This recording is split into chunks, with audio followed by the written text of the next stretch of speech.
Good morning students. आज हमारे पास lesson number 11 किरण प्रकाशिकी का पार्ट नंबर 5, जिसमें आज हम दर्पण से संबंधित एक महत्वपूर्ण इक्वेशन, दर्पण समीकरण, जिसको दर्पण सूत्र के नाम से भी जाना जाता है। स्टूडेंट्स, इस वीडियो को आगे बढ़ाने से पहले हम आपको एक सजेशन देना चाहते हैं। माध्यमिक शिक्षा बोर्ड की परीक्षा के अकॉर्डिंग्स यह समीकरण आपके लिए बहुत इंपॉर्टेंट होती है और इससे संबंधित कई ऐसे महत्वपूर्ण सवाल भी होते हैं जो आपके नीट आईआईटी एडवांस लेवल के एग्जामों में काफी तरह से पूछे जाते भी हैं। तो स्टूडेंट्स, आज हमारी इस वीडियो में हम आपको दर्पण समीकरण से संबंधित महत्वपूर्ण बातें और इसके बाद की कुछ वीडियो में हम इससे संबंधित महत्वपूर्ण सवालों के बारे में आपको बताएंगे। तो स्टूडेंट्स, वीडियो को आगे बढ़ाने से पहले हम आपको ये जरूर कहेंगे कि आप वीडियो को पूरा अवश्य देखा करें, क्योंकि स्टूडेंट्स कई लोगों के जो कमेंट बॉक्स में हमें आंसर मिल रहे हैं लगभग सही मिलते हैं, लेकिन कुछ के दिमाग में डाउटफुल रहता है इस चीज का कि सर ये आंसर कैसे आया। ठीक है, तो फिर वो बाद में हमसे इस चीज को बोलते हैं कि कैसे क्या।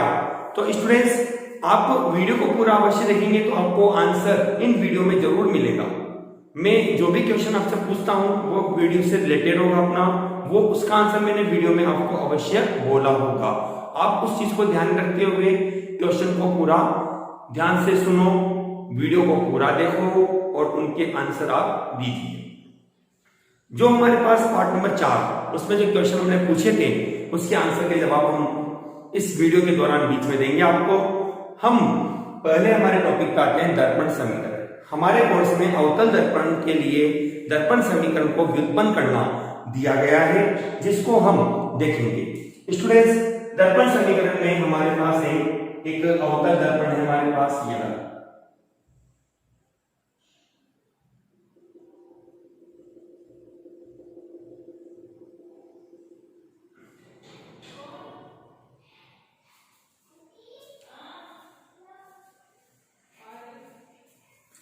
इस अवतल दर्पण में हमारे पास इसकी आंतरिक सतह परावर्तक तल है और यह हमारे पास इसका मध्य बिंदु P बनता है, जिसको हम ध्रुव के नाम से जानते हैं। स्टूडेंट्स, हमने ये कहा कि एक प्रकाश किरण AB इसकी मुख्य अक्ष के समांतर वस्तु AB से आती है और परावर्तन के पश्चात यह फोकस से गुजर जाती है।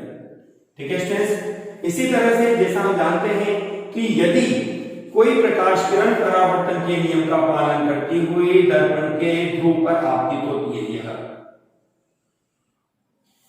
तो परावर्तन के पश्चात यह परावर्तन के नियम का पालन करेंगे, अर्थात यह कोण और यह कोण परस्पर बराबर होगा। ठीक है स्टूडेंट्स, ये वस्तु आपके पास बनती है AB। आप चाहे तो एक नियम और यहां बना सकते हैं। हमने ये कहा कि एक प्रकाश किरण दर्पण के वक्रता केंद्र से गुजरती है, इस तरह से ये वक्रता केंद्र से गुजरती हुई प्रकाश किरण आपको प्राप्त होती है।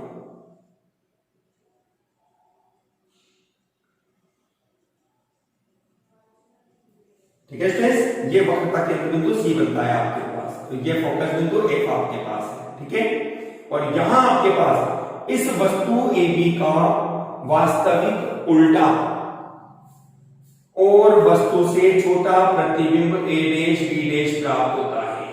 देखिए स्टूडेंट्स, मैं किरण चित्र को दोबारा से फिर एक्सप्लेन करता हूं, सुनिएगा।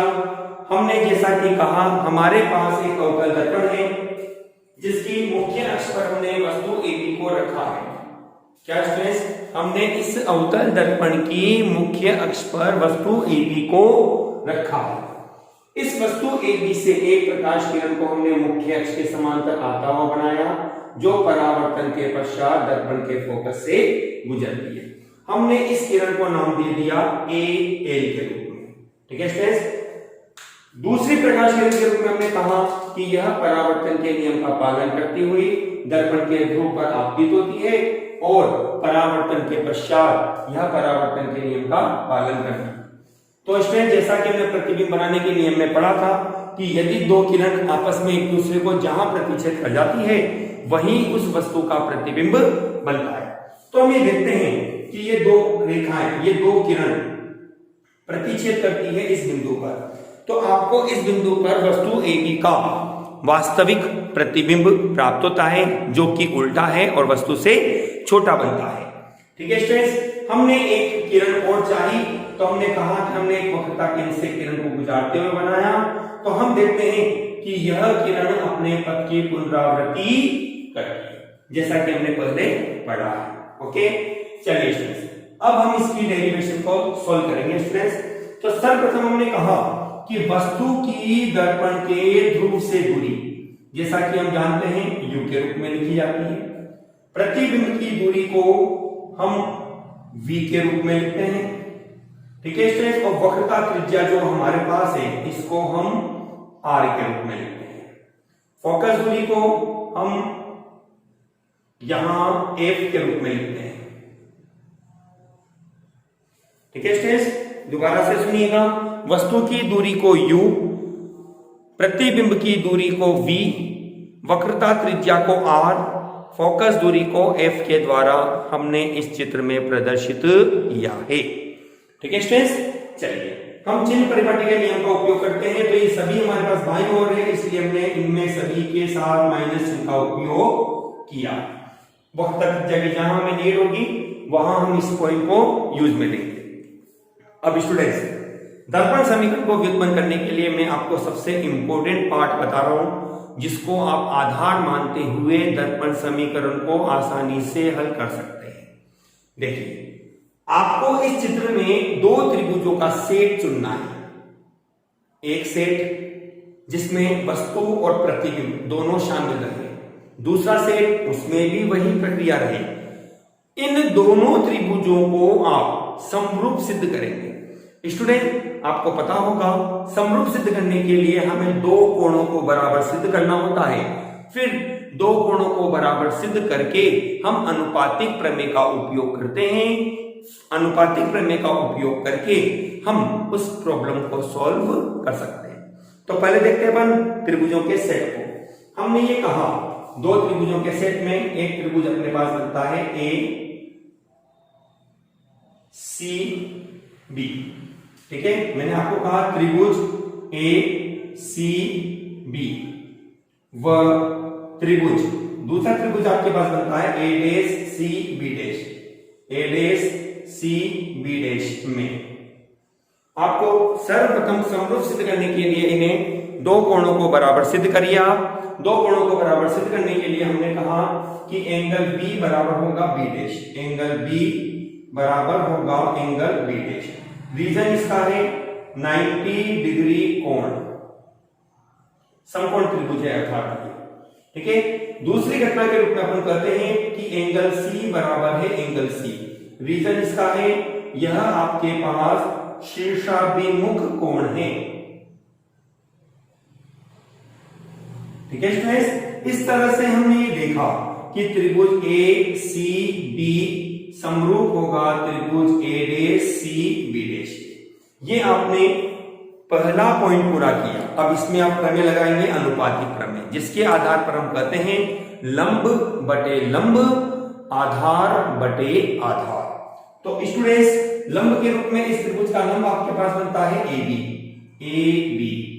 और इस त्रिभुज का लंब बनता है आपके पास A'B' बराबर। आधार, इस त्रिभुज का आधार आपके पास बनता है BC, और इस त्रिभुज का आधार आपके पास बनता है CB'। इसको मैंने ले लिया समीकरण नंबर 1। ठीक है स्टूडेंट्स, लंब बटे लंब, आधार बटे आधार। चलिए अब हम लेते हैं दूसरे त्रिभुज का सेट। तो दूसरे त्रिभुज के सेट में हमने स्टूडेंट्स कहा कि हम बिंदु एल से एक लंब डाल देते हैं मुख्य अक्ष पर, नाम देते हैं इसको एम। हमने कहा एम व पी के मध्य की दूरी अल्प है, कह देते हैं यहां पे, यहां एम व पी के मध्य की दूरी अल्प है। ठीक है, अब त्रिभुज लेते हैं, अपने पास दो सेट बनता है क्योंकि यह और यह अक्ष आपतित किरण जो एल आपने बनाई है मुख्य अक्ष पर समांतर है, समांतर रेखाओं के मध्य की दूरी बराबर होती है, अर्थात ए बी रेखा एल एम के बराबर होगी। तो इस आधार पर हमने त्रिभुज का चुनाव किया, त्रिभुज L F M, L F M व त्रिभुज, दूसरा त्रिभुज बनता है A dash F B dash, A dash F B dash में। चलिए यहां पर कोई दो बातें आपको सिद्ध करनी है, जैसा कि आपने कहा लंब डाला है, एंगल एम बराबर होगा एंगल बी डैश के, रीजन वही 90 डिग्री कोण आपके पास बनता है। ठीक है स्टूडेंट्स, कोण एफ दोनों में कॉमन शीर्षाभिमुख कोण के रूप में है, हमने बोल दिया इसको शीर्षाभिमुख कोण के रूप में।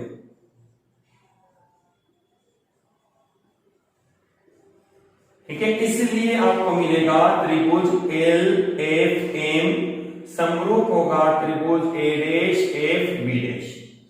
अब यहां पर भी आपको उसी तरह से करने का उपयोग करना है जैसा कि आपने समीकरण नंबर 1 बनाने के लिए किया था। चलिए हम कहते हैं लंब बटे लंब, एल एम बटे कितना ए डैश बी डैश बराबर होगा एफ एम या एफ पी भी आप कह सकते हैं बी डैश एफ। हमने ऐसा क्यों कहा, क्योंकि हमने पहले ही बोल दिया है एम और पी के मध्य की दूरी अल्प है।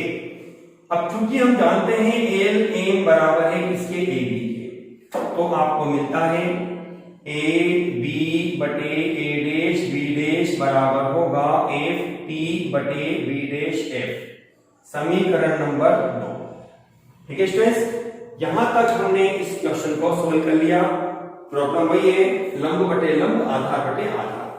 अब हम समीकरण 1 और 2 की तुलना करते हैं, तो हम ये देखते हैं स्टूडेंट्स समीकरण 1 व 2 से आपके पास यह A B A dash B dash, A B बटे ए डैश बी डैश, तो ये दोनों वैल्यू भी आपस में क्या होगी, बराबर होगी। हमने कहा बी सी बटे सी बी डैश बराबर होगा एफ पी बटे बी डैश एफ। हमने इसको नंबर दिया समीकरण नंबर 3। ठीक है स्टूडेंट्स, यहां तक आपको मेरी बात पूरी तरह समझ में आ गई होगी, डेरिवेशन आपको समझ में आ चुकी होगी। चलिए अब हमारा मेन उद्देश्य है कि जो हमने B C B dash F B और बी डैश एफ का मान निकाला है वो हम इस चित्र की सहायता से मान ज्ञात करेंगे। तो हमने कहा चित्र से BC बराबर आपको क्या प्राप्त होता है, BC ये डिस्टेंस है स्टूडेंट्स अपने पास, यह डिस्टेंस। अब इस डिस्टेंस को हमारे पास मापन योग्य तो नहीं है, लेकिन यदि हम इस टोटल डिस्टेंस को PB में से PC को घटा देते हैं तो हमें BC प्राप्त हो जाता है, जिसको हम लिखेंगे PB माइनस PC।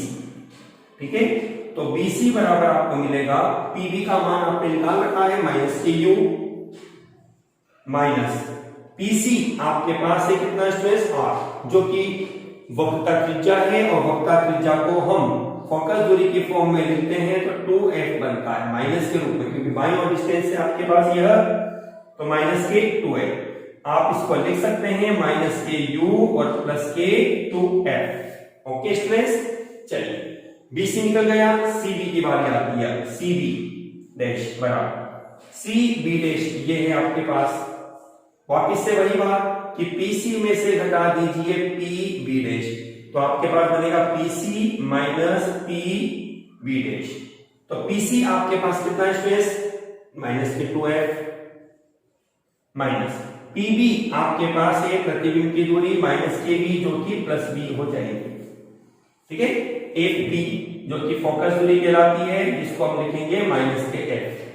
अब हमारे पास बचता है केवल B डैश f, तो B डैश f बराबर होगा, चलिए इसको भी निकालते हैं, PB dash B dash total में से घटा दो माइनस के पी एफ को, तो आपको मिलेगा पी बी डैश की वैल्यू है कितनी, माइनस के बी माइनस और माइनस के एफ, जो आपको मिलकर यहां बना देता है प्लस का एफ। ठीक है स्टूडेंट्स, इस तरह से आपने समीकरण नंबर 4 को आपने प्राप्त किया। दोबारा से एक बार समझ लीजिए, बीसी ये डिस्टेंस है आपके पास, जिसको आपने घटाने के लिए पीबी में से ईसी को घटा दिया। ठीक है, पी सी में से आपने माइनस की यू माइनस माइनस मिलता प्लस जाएगा 2f हो गया। ऐसे ही सी बी डैश ये डिस्टेंस, ये कुल दूरी में से आपने इस दूरी को लेस कर दिया, तो माइनस के 2f प्लस के माइनस 2f आर है स्टूडेंट्स, आर जिसकी जगह आपने 2f को लिखा है। अब हम इसी कंडीशन को आगे बढ़ाएंगे और समीकरण 3 और 4 को शामिल करेंगे।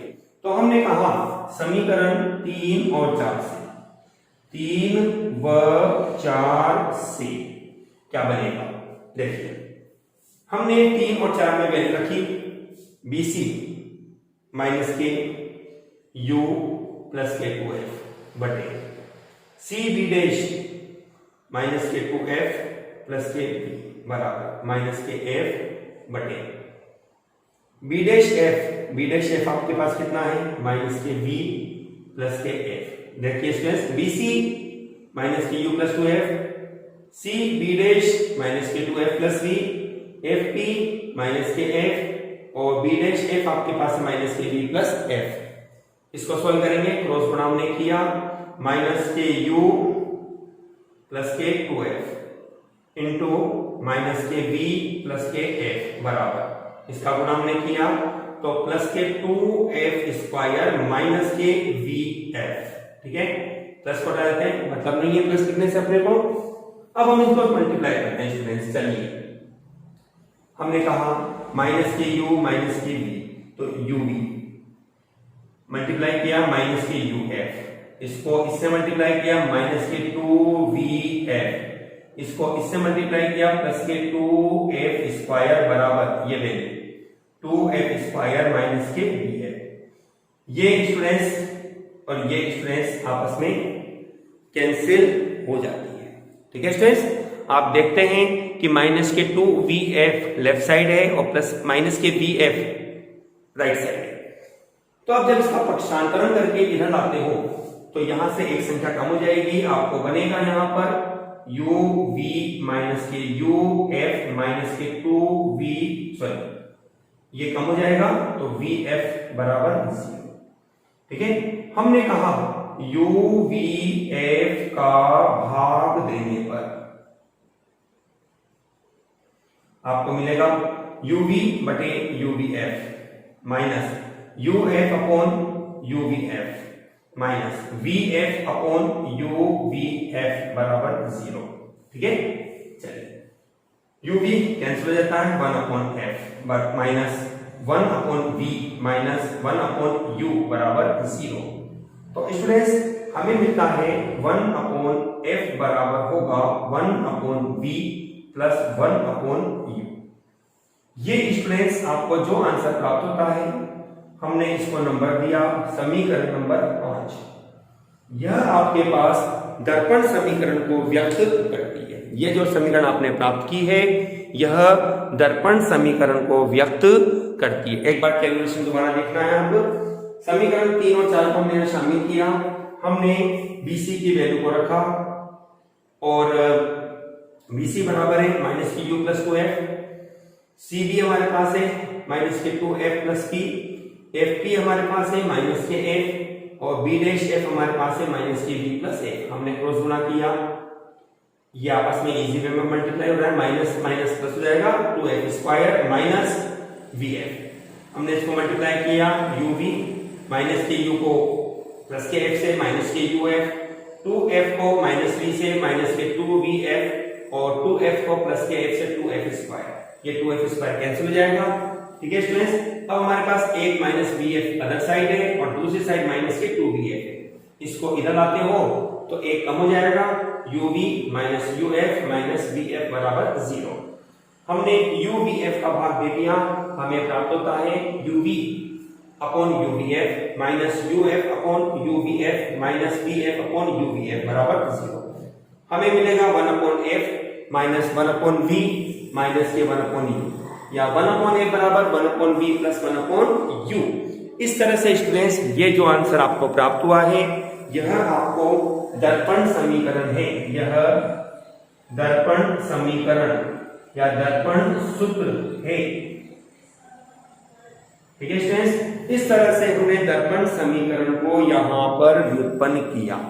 देखिए स्टूडेंट्स, यदि आपसे माध्यमिक या बोर्ड एग्जाम की परीक्षा में केवल दर्पण समीकरण के बारे में पूछता है 2 नंबर में या 3 नंबर के सवाल में, तो यहां तक आपका सफिशिएंट है। लेकिन यदि इसमें कुछ और भी चीज पूछता है, जैसे जनरली वो पूछ लेता है कि रेखीय आवर्धन क्षमता को परिभाषित करते हुए, तो आपको उस रेखीय आवर्धन क्षमता की परिभाषा को भी यहाँ पर परिभाषित करना होगा।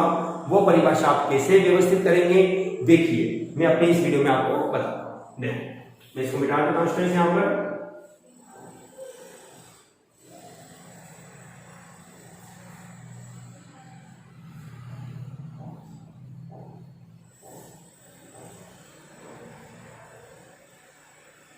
ये दर्पण समीकरण को मैं यहां रखता हूं।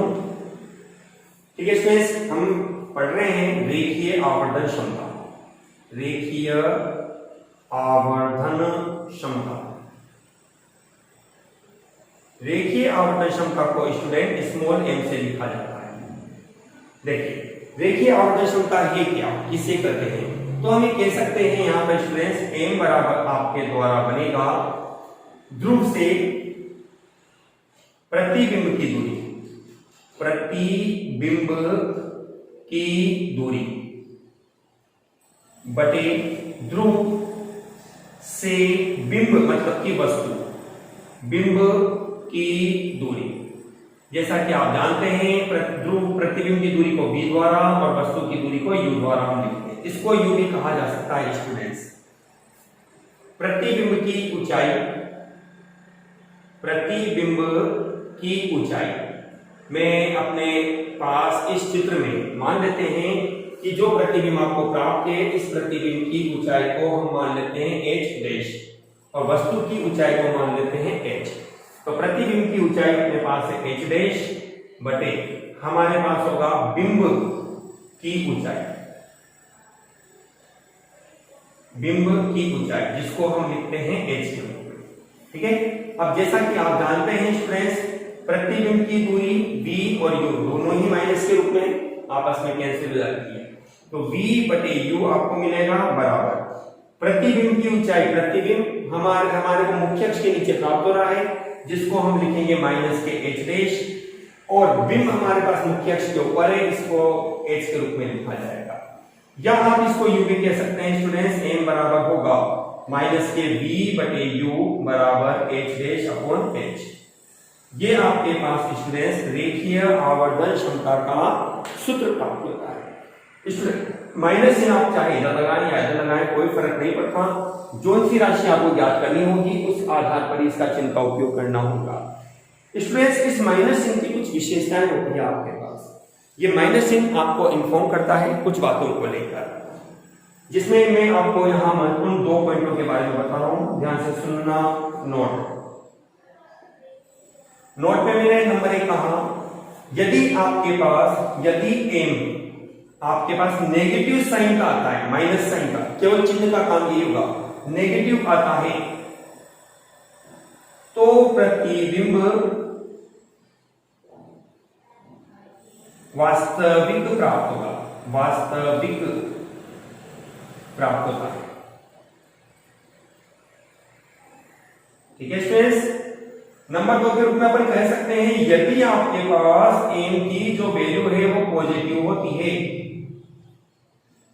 है तो प्रतिबिंब आपको आभासी प्राप्त होगा, आभासी प्राप्त होगा। अब स्टूडेंट्स आपको यह बहुत अच्छी तरह जानकारी होगी क्योंकि हमने प्रतिबिंबों के प्रकार में पढ़ाया भी है कि वास्तविक प्रतिबिंब जो होते हैं इन्हें पर्दे पर प्राप्त किया जा सकता है, वास्तविक प्रतिबिंब सदैव उल्टे प्राप्त होंगे जबकि आभासी प्रतिबिंब सीधे प्राप्त होते हैं। तो यदि आपके पास m का मान माइनस का प्राप्त होता है तो इसका मतलब है प्रतिबिंब वास्तविक बनेगा, और उल्टा प्राप्त होगा। यदि एम आपके आभासी प्राप्त होता है तो इसका मतलब है कि जो भी प्रतिबिंब आपको मिलेगा वो सीधा प्राप्त होगा। इसलिए ये मैंने आपको बताई है प्रतिबिंब को आभासी और वास्तविक पहचानने का तरीका। एक चीज और ध्यान रखिए आप, यदि एम का मान आपके पास 1 से बड़ा है तो प्रतिबिंब आपके पास वस्तु से बड़ा बनेगा। तो प्रतिबिंब वस्तु से बड़ा बनेगा, ठीक है। यदि आपके पास m का मान 1 से बड़ा है, x से छोटा है, तो प्रतिबिंब आपके पास वस्तु से छोटा बनेगा, वस्तु से छोटा बनेगा, ठीक है स्टूडेंट्स। और यदि आपके पास m बराबर 1 तो प्रतिबिंब वस्तु के बराबर होगा, वस्तु के बराबर होगा। ओके स्टूडेंट्स, इस तरह से मैंने आपको यह 2 महत्वपूर्ण ट्रिक के रूप में 5 बातें मैंने आपको बताई है, जिसमें नंबर 1 के रूप में मैंने कहा है यदि m का मान नेगेटिव बनता है तो प्रतिबिंब आपके पास वास्तविक बनता है, और वास्तविक है तो उल्टा ऑब्वियसली होगा ही सही, ठीक है। नंबर 2 के रूप में मैंने आपको कहा यदि प्रतिबिंब आभासी प्राप्त होता है, मतलब कि m का मान पॉजिटिव बनेगा, तो आपके पास प्रतिबिंब आभासी बनेगा, और आभासी प्रतिबिंब है तो इसका तात्पर्य है कि वह प्रतिबिंब आपको सीधा प्राप्त होगा।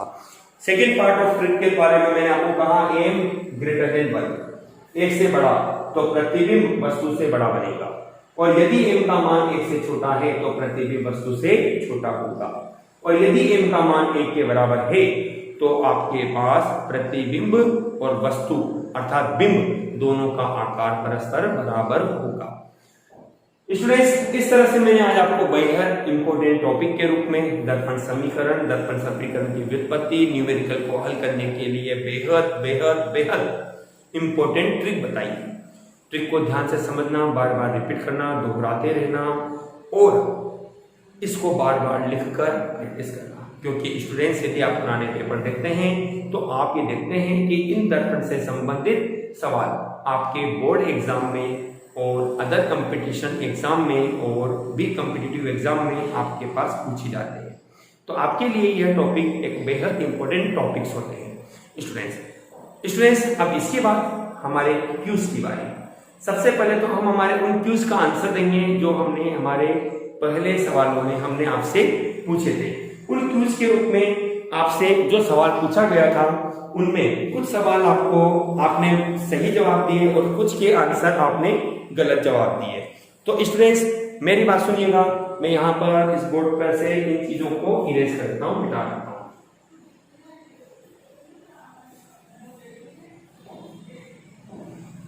स्टूडेंट्स हमारा पहला सवाल था कि परावर्तन की घटना में कौन सी राशि नियत रहती है। क्यूज आपके पास जो बनता है क्यूज 4 के आंसर आपके पास है।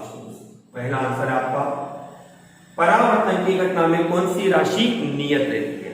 तो देखिए स्टूडेंट्स, तरंग या प्रकाश से संबंधित 4 राशियां महत्वपूर्ण होती हैं, जिसमें हम कहते हैं 4 महत्वपूर्ण राशियों में तरंगदैर्घ्य, आवृत्ति, तीव्रता और वेग।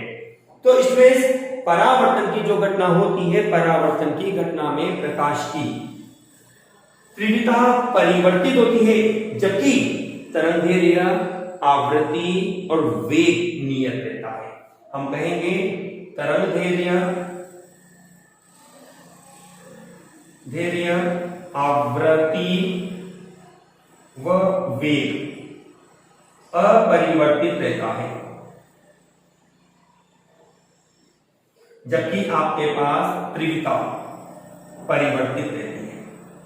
ठीक है स्टूडेंट्स, चलिए हमारा इसी प्रकार से क्वेश्चन नंबर 2 आपके पास था कि अवतल दर्पण के द्वारा सामान्यतया किस प्रकार का प्रतिबिंब बनता है। मैंने फोकस किया था वर्ड पे, सामान्यतया मतलब कि मोस्टली वास्तविक प्रतिबिंब बनता है, और वास्तविक प्रतिबिंब है तो यह प्रतिबिंब आपको उल्टे भी प्राप्त होते हैं। मैंने इसमें सामान्यतः वर्ड पे इसलिए जोड़ दिया था कि एक ऐसी अवस्था होती है जब आपके पास यह प्रतिबिंब आभासी भी बनता है, और वह अवस्था होती है कि जब आपने वस्तु को दर्पण के ध्रुव और फोकस बिंदु के मध्य रखा अवतल दर्पण के लिए, तो प्रतिबिंब आपको आभासी और सीधा प्राप्त होता है। ठीक है स्टूडेंट्स, ऐसा ही हमारे पास क्वेश्चन नंबर 3 था कि यदि एक प्रकाश किरण समतल दर्पण पर लंबवत आपतित होती है तो उसका पथ किस प्रकार का होगा। क्वेश्चन नंबर 3 आपका है, इस तरह का चित्र है आपके पास, यह समतल दर्पण है।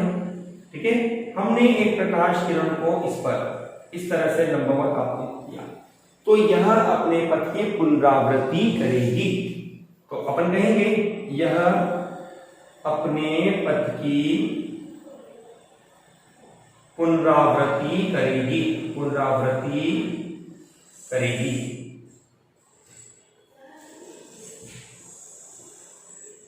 ठीक है स्टूडेंट्स, इन सवालों को बहुत ध्यान से सुनिएगा, बहुत ध्यान से समझिएगा और अपनी फेयर कॉपी में स्टूडेंट्स इन सवालों को नोट भी करिएगा। काफी इंपॉर्टेंट क्वेश्चन है स्टूडेंट्स के लिए। ठीक है स्टूडेंट्स, अब हमारे क्यूज की बारी। पार्ट नंबर 5 का क्यूज जो आज आपके पास है उसमें मैं आपसे 3 बेहद इंपॉर्टेंट क्वेश्चन पूछूंगा, जिसमें आज मेरे पास क्वेश्चन नंबर 1 है आपका क्यूज फर्स्ट। कौन से दर्पण को अभिसारी दर्पण कहा जाता है।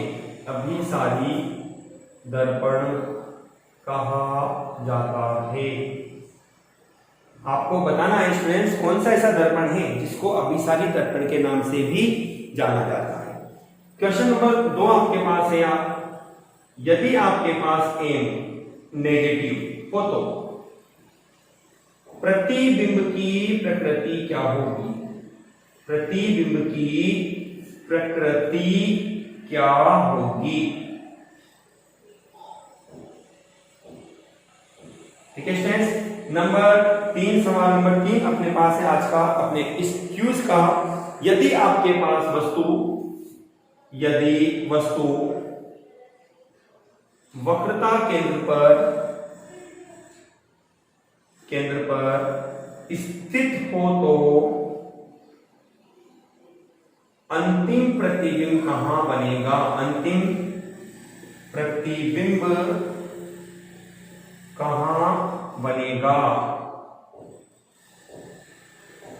ओके स्टूडेंट्स, आज आपने हमारे इस वीडियो में दर्पण समीकरण और उससे संबंधित महत्वपूर्ण बातें आपने जानी। मैंने 3 ट्रिक आपको लास्ट में बताई है, उन ट्रिकों को जरूर याद रखिएगा।